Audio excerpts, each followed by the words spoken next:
उस प्रोजेक्ट को तो मैं ही साइन करूंगी। ये कहकर टीना रितिका के साथ गुस्से में उसके ऑफिस से निकल गई। उसे इतना गुस्सा आ रहा था कि वो धीरे धीरे बड़बड़ाते हुए कह रही थी, प्रणय इतना घटिया कैसे हो सकता था? पता नहीं मैंने इतने साल ऐसे घटिया इंसान के पीछे कैसे बर्बाद कर दिए, और आज वही घटिया इंसान अपनी उस लवर के लिए मुझे इस हद तक धोखा दे रहा है। चलो रितिका, यहां से चलें, मुझे तो इसकी शक्ल भी नहीं देखनी है, घटिया इंसान कहीं का। टीना जल्दी जल्दी गुस्से में आगे बढ़ती जा रही थी और उसे देखकर रितिका समझ गई थी कि उसका मूड कुछ ठीक नहीं है, इसीलिए उसने भी उससे कोई सवाल नहीं पूछा।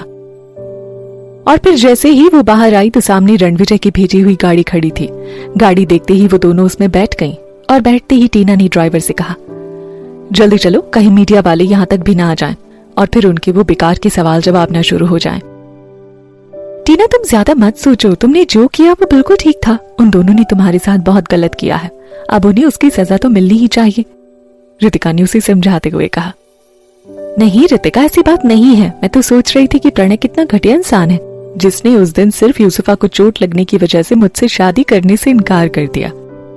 आज वही इंसान एक कॉन्ट्रैक्ट पाने के लिए मुझे अपने प्यार का वास्ता दे रहा है। टीना ने उसके दिमाग में चल रही बातें रितिका को बता दी। अब जल्दी यहां से चलो, बाकी बातें घर चलकर करते हैं, वरना मीडिया वाले लोग हमारे पीछे यहां तक भी पहुंच जाएंगे और फिर वही बेकार के सवाल। तभी उनकी गाड़ी अचानक रुक गई। क्या हुआ ड्राइवर? रितिका ने पूछा। मैडम, लगता है गाड़ी खराब हो गई है, ड्राइवर ने जवाब दिया। तभी रितिका की नजर पीछे आ रहे मीडिया के लोगों पर पड़ी तो वो नीचे उतरी और उसने देखा कि टीना इस समय मीडिया वालों के सवालों का जवाब देने की हालत में नहीं है। इसीलिए उसने कहा, टीना जल्दी से नीचे उतरो वरना हमें मीडिया के लोग घेर लेंगे। टीना उसकी बात सुनकर नीचे उतर गई, लेकिन उसे समझ नहीं आ रहा था कि अब वो क्या करे। इतने में एक गाड़ी उनके सामने आकर रुकी। गाड़ी में एक लड़की बैठी थी। उसने जल्दी से गाड़ी का दरवाजा खोलते हुए टीना से कहा, आप अगर इस मीडिया से बचना चाहती हैं तो जल्दी से गाड़ी में बैठिए टीना। टीना को कुछ समझ नहीं आया, ये सब क्या है और तुम कौन हो? टीना, सवाल जवाब का वक्त नहीं है, जल्दी बैठो, मैं सब कुछ बताती हूँ। वो लड़की टीना को एक पास ही के रेस्टोरेंट में ले गई जो उसके ऑफिस के बिल्कुल नजदीक था, इसीलिए उसे वहां का मैनेजर जानता था। और उसने मैनेजर से कहा, मैनेजर साहब देखिएगा कोई मीडिया वाला अंदर ना आ पाए। ये कहकर उसने टीना को एक चेयर पर बैठाया और वेटर से पानी मंगवा कर कहा, लीजिए टीना जी, पहले पानी पी लीजिए। टीना और रितिका उसे देखती रह गईं कि आखिर ये है कौन। ये सब इतनी जल्दबाजी में हुआ कि टीना उससे पूछ ही नहीं पाई कि वो कौन है। तभी तन्वी ने अपनी आंखों से ग्लासेस और अपनी चेहरे पर लगा वो स्कार्फ भी उतारा। टीना ने उसे गौर से देखा और कहा, तन्वी तुम? हाँ, मैं तन्वी ही हूं, तन्वी ने जवाब दिया। रितिका ने भी उसे पहचान लिया और कहा, हाँ देखा था मैंने आज न्यूज में, वो मशहूर मॉडल विद्युत के घर में तुम उसकी सीक्रेट वाइफ के बारे में पता लगाने के लिए चुपके से घुसी थी ना। ये सब सुनकर जैसे तन्वी का चेहरा ही उतर गया और उसके दिल में छुपा दर्द उसके चेहरे पर झलक आया। उदास होकर उसने धीरे से कहा, हाँ। टीना भी इतने सालों से मॉडलिंग की दुनिया में रह चुकी है, इसलिए विद्युत को तो वो पहचानती ही थी। इसलिए उसने कहा, वो मशहूर सुपर मॉडल विद्युत? क्या हुआ, उसका नाम लेती तुम्हारे चेहरे का रंग क्यों उड़ गया और तुम ऐसे दुविधा में क्यों हो? टीना तन्वी के चेहरे की उदासी साफ देख पा रही थी। कुछ नहीं, खैर छोड़िए, मैं तो बस एक स्टिंग के लिए जा रही थी, लेकिन फिर मेरी नजर तुम पर गई और पीछे आते मीडिया पर मुझे ऐसा क्यों लग रहा है कि कुछ गलत हुआ है तन्वी? साफ साफ बताओ, तुम घबराओ मत, मुझे अपना दोस्त ही समझो। वैसे आज तुमने मेरी मदद की है, अगर आज तुम मुझे यहाँ नहीं लाती तो मुझे न जाने किन बेतुके सवालों के जवाब देने पड़ते। इसके लिए थैंक यू तन्वी। टीना मुस्कुराते हुए बोली। नहीं नहीं, थैंक यू मत कहिए, तन्वी ने कहा। चलो तो फिर बताओ क्या बात है, टीना ने पूछा। उसकी बात सुनकर तन्वी ने कहा, कभी कभी हम जिंदगी में ऐसे मोड़ पर आ जाते हैं जहां हमें समझ नहीं आता कि अब हम क्या करें।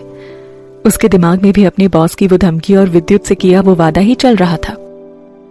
ऐसा क्या हुआ है जो विद्युत का नाम सुनते ही तुम इतनी टेंशन में आ गई? टीना ने उससे पूछा।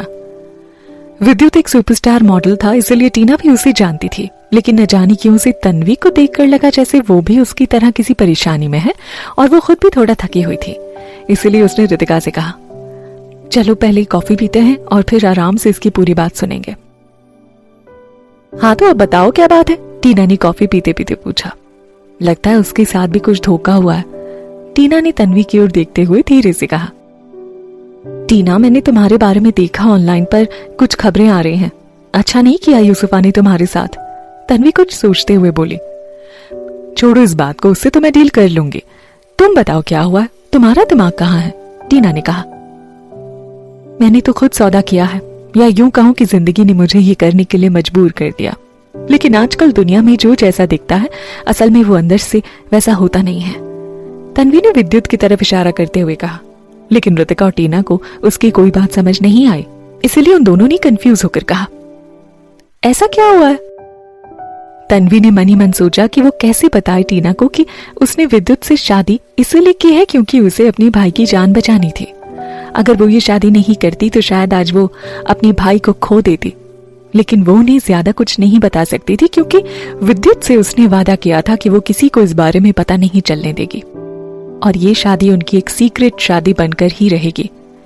इसीलिए तन्वी चुप हो गई। लेकिन उसके चेहरे पर यह खामोशी देखकर टीना और ऋतिका समझ गईं कि उसके साथ कुछ हुआ है। इसीलिए ऋतिका ने उसके कंधे पर हाथ रखकर कहा, तुम चिंता मत करो, सब ठीक हो जाएगा। तभी टीना ने कहा, बताओ मुझे क्या हुआ है, हो सकता है कि मैं तुम्हारी कोई मदद कर सकूं। विद्युत से सौदे वाली शादी करना मेरी मजबूरी थी, लेकिन उसने मुझसे वादा लिया है कि मैं ये बात किसी को ना बताऊं। और उधर मेरे बॉस ने मुझे उसकी वाइफ के बारे में पता लगाने को कहा है, वरना मेरी नौकरी खतरे में पड़ जाएगी। तन्वी ने रोते हुए बताया।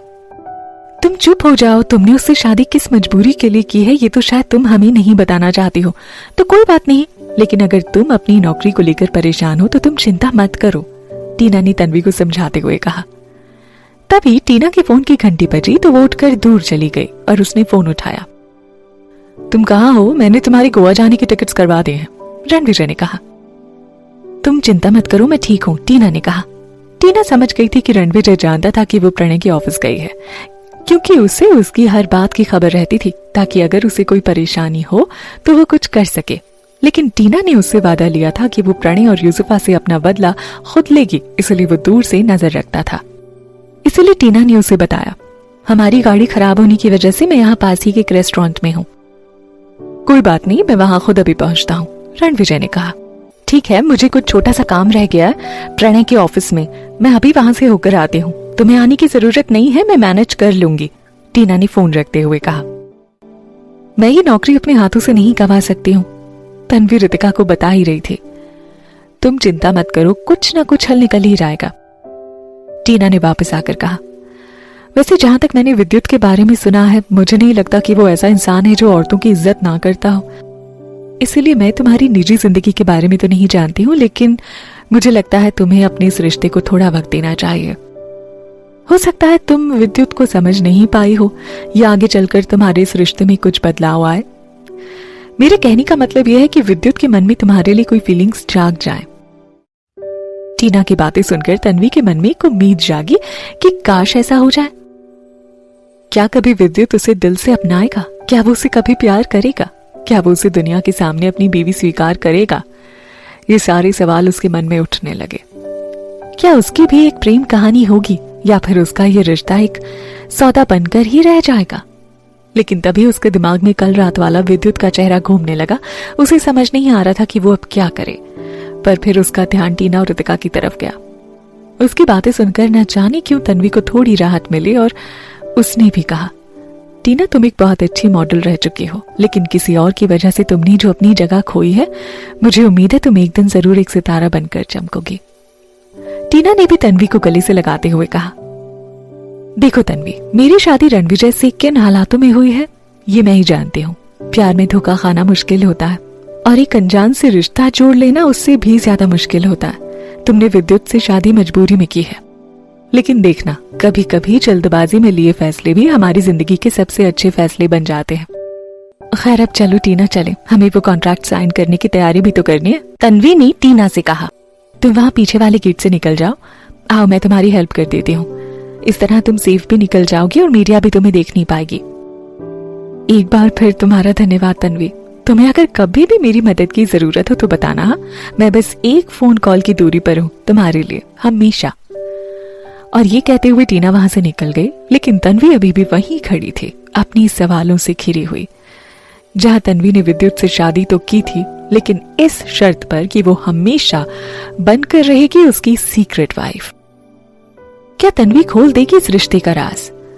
आखिर क्या थी वो वजह जो विद्युत तन्वी के साथ अपनी शादी को रखना चाहता है एक सीक्रेट अफेयर? जानने के लिए सुनिए तन्वी की कहानी सीक्रेट अफेयर।